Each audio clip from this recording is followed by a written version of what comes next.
नमस्कार दर्शक बंधु पुणी थे स्वागत जनाऊँगी आपण मानू आम गीता भागवत आश्रम को आम पूर्व आलोचना करुले श्री गीत गोविंदम 5टी पर्याय हो जाइए। आज षष्ठ पर्याय से सामद दामोदर प्रथम सर्गर तृतीय संदर्भ आम जो पढ़ुले अष्टपदी 4टी अष्टपदी आम आलोचना करथिले। भगवान श्रीकृष्ण गोपिका मान सहित विहार करने समय रे राधाराणी की सखी कहउछंती जे देख एभली अनित्य सुखरे विहार करुछंती नित्य राधिका नित्य प्रेम अप्राकृत स्वर्गीय प्रेम रा प्रतीक जो राधाराणी तेणु तुम्हें जाओ भगवान कृष्ण पाखक तेणु से बसंत काल शोभा वर्णना करी कहउछंती आमे पढ़िबा पंचम पद विगलित लज्जित जगदवलोकन तरुण वरुण कृत हासे विरहिनी कृंतन कुंत मुखाकृति केतकी दंतुरिताशे विहरति हरिरिह शरश बसन्ते नृत्यति युवति जनेन समं सखी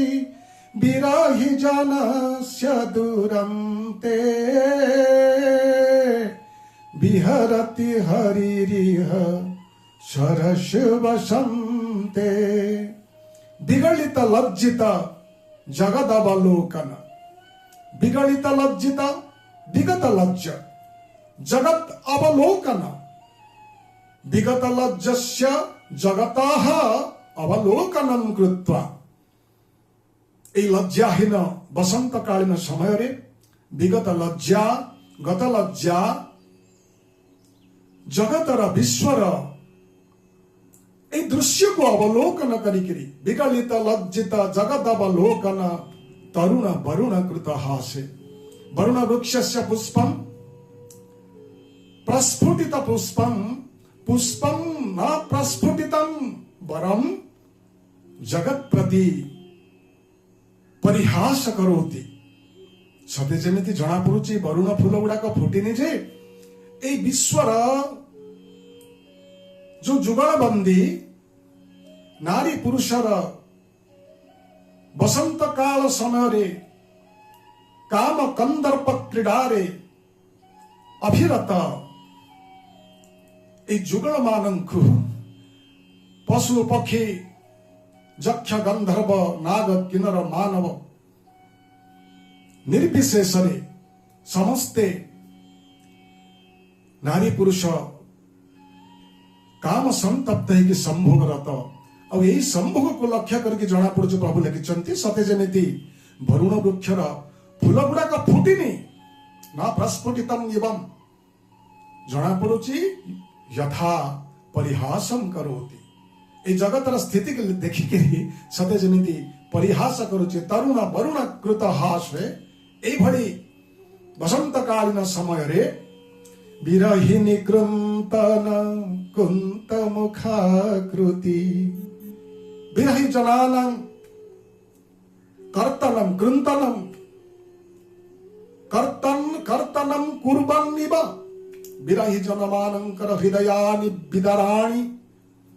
हृदय विदराणि व हृदय को विदार करुथिबा भली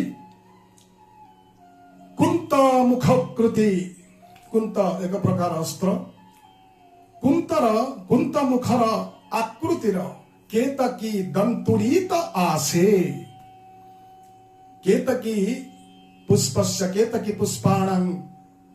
दंतुरीत दलानि दंतुरीत प्रस्फुटितानि आसे दिग समूहे केतकी फूलर से जो पाखुड़ा गुड़ाक प्रस्फुटित होइछि सब दिग को खेल जाइए से गुड़ा देखा जाउची କୁନ୍ତ ସଦୃଶ ଜଣା ପଡୁଛି ଏଇ କେତକୀ ଫୁଲର କୁନ୍ତ ସଦୃଶ ପାଖୁଡା ଏଇ ବସନ୍ତ କାଳର ମୁହୂର୍ତ୍ତରେ ସତେ ଯେମିତି ବିରହୀ ଲୋକମାନଙ୍କ ହୃଦୟକୁ ବିଦାରଣ କରିଦେବ କି? ତେବେ ଆମେ ପଞ୍ଚମ ପାଦକୁ ଯିବା ଶ୍ଲୋକର। ସ୍ଫୁରଦତି ମୁକ୍ତାଲତା ପରିରମ୍ଭଣ ମୁକୁଳିତ ପୁଲକିତ ଚ୍ୟୁତେ ବୃନ୍ଦାବନ ବିପିନେ ପରିସର ପରି ଗତ ଯମୁନା ଜଲ ପୂତେ ବିହରତି ହରିରିହ ସରସ ବସନ୍ତେ। କହିଲେ ସ୍ଫୁରତ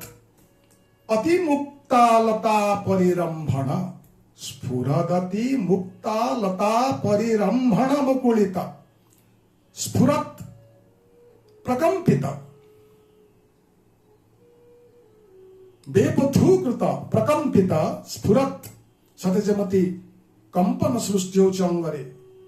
କସ୍ୟାଙ୍ଗେ ନା ଅତିମୁକ୍ତାଲତାୟାଃ, ଅତିମୁକ୍ତାଲତା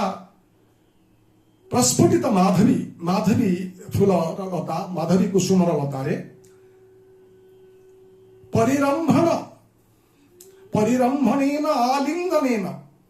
ସେ ମାଧବୀ ପୁଷ୍ପଲତା ଗୁଡେଇ ହେଇନି ବୃକ୍ଷରେ, ସତେ ଯେମିତି ସେ ବୃକ୍ଷକୁ ଆଲିଙ୍ଗନ କରିଛି। କୋଉ ବୃକ୍ଷକୁ ନା ମୁକୁଳିତ ପୁଲକିତ ଚ୍ୟୁତେ, ଚ୍ୟୁତ ତରୁଂ ଯଦା ମାଧବୀ ଲତା ଅତିମୁକ୍ତା ଲତା ପରିରମ୍ଭୟତି ଆଲିଙ୍ଗ୍ୟ ପରିରମ୍ଭ୍ୟ ଆମ୍ର ବକୁଳିତ ପ୍ରସ୍ଫୁଟିତ ବକୁଳରେ ସୁଶୋଭିତ ଆମ୍ର ବୃକ୍ଷକୁ ଆଲିଙ୍ଗନ କରିଥିବା ମାଧବୀ ଲତା ଦ୍ୱାରା ପୁଲକିତ ମୁକୁଳିତ ପୁଲକିତ ଚ୍ୟୁତେ, ମୁକୁଳିତ ପ୍ରସ୍ଫୁଟିତ ବକୁଳିତ ବଉଳ ଫୁଲ ଫୁଟି ଉଠିଥିବା ଆମ୍ର ଗଛରେ ପୁଲକ ଜାଗରଣ କରୁଛି। କାହିଁକି ନା ଏଇ ବସନ୍ତ କାଳର ପ୍ରସ୍ଫୁଟିତ ମାଧବୀ ଲତା ସେଇ ଚ୍ୟୁତ ବୃକ୍ଷ ବା ଆମ୍ର ବୃକ୍ଷକୁ, ଆମ୍ବ ଗଛକୁ ସତେ ଯେମିତି ଆଲିଙ୍ଗନ କରିଛି। ଆଉ ଆଲିଙ୍ଗନ କରିବା ଦ୍ୱାରା ଆମ୍ବ ଗଛ ପୁଲକିତ ହେଇକିରି ବକୁଳରେ ପ୍ରସ୍ଫୁଟିତ ହେଇଯାଇଛି ସତେ ଯେମିତି। ଏଇଭଳି ଆନନ୍ଦକାଳୀନ ମୁହୂର୍ତ୍ତରେ ବୃନ୍ଦାବନ ବିପିନେ, ବୃନ୍ଦାବନ ବିପିନେ, ବୃନ୍ଦାବନ ଅରଣ୍ୟେ ବୃନ୍ଦାବନେ ପରିସର ପରିଗତ, ପରିସରତି ଚତୁଃପାର୍ଶ୍ୱକୁ ସ୍ପର୍ଶ କରୁଥିବା, ପରିଗତ ପରିତଃ ଗତା ୟେନ, ସେ ବୃନ୍ଦାବନକୁ ଚାରିପଟେ ସ୍ପର୍ଶ କରୁଥିବା ବା ବହି ଯାଉଥିବା ଯମୁନା ଜଳ ପୂତେ, ପୂତେ ପବିତ୍ର ଏ ଯମୁନା ଜଳେ, ଯୋଉ ପବିତ୍ର ଯମୁନା ଜଳ ଏଇଭଳି ଆମ୍ର ବୃକ୍ଷରେ ପରିପୂର୍ଣ୍ଣ ବୃନ୍ଦାବନ, ବକୁଳିତ ଆମ୍ର ବୃକ୍ଷରେ ପରିପୂର୍ଣ୍ଣ ବୃନ୍ଦାବନ ର ଶୋଭା ବର୍ଦ୍ଧନ କରୁଛି। ସେଇଭଳି ବସନ୍ତ କାଳ ମୁହୂର୍ତ୍ତରେ ବିହରତି ହରିଃ ଇହ ସରସ ବସନ୍ତେ, ଶ୍ରୀହରି ଶ୍ରୀକୃଷ୍ଣ ଏଇ ହର୍ଷକାଳୀନ ରସମୟ ରାସମୟ ବସନ୍ତ ସମୟରେ ଗୋପୀମାନଙ୍କ ସଙ୍ଗରେ ବିହାର କରୁଛନ୍ତି। ଇତି ଅର୍ଥ। ପରବର୍ତ୍ତୀ ପାଦକୁ ଯିବା। ମାଧବିକା ପରିମଳ ଲଲିତେ ନବ ମାଲତି ଜାତି ସୁଗନ୍ଧୌ ମୁନି ମନସାମପି ମୋହନକାରିଣୀ ତରୁଣ କାରଣ ବନ୍ଧୌ ବିହରତି ହରିରିହ ସରସ ବସନ୍ତେ। ମାଧବିକା ପରିମଳ ଲଳିତେ, ମାଧବିକା ପୁଷ୍ପ, ମାଧବୀ ଲତାର ପୁଷ୍ପ ପ୍ରସ୍ଫୁଟିତ ହେଇଛି। ମାଧବିକା ପରିମଳ ଆମୋଦେନ, ଆମୋଦ, ଲଳିତ ସୁନ୍ଦର, କହିଲେ ଆମୋଦ ପ୍ରଦାନ କରୁଥିବା ଅତି ସୁନ୍ଦର ମାଧବୀ ଲତା ପୁଷ୍ପ। ନବମାଲ नवमालती जाति सुगंधौ नवमालती जाति कहले मालती नव नुआ करी प्रस्फुटित होइथिबा मालती पुष्प तथा जाति मल्ली पुष्प ए दुईटीर सुगंधौ मालती जाति सुगंधौ सुगंधरे वन प्रदेश महकित हो उठी सुवासित हो उठी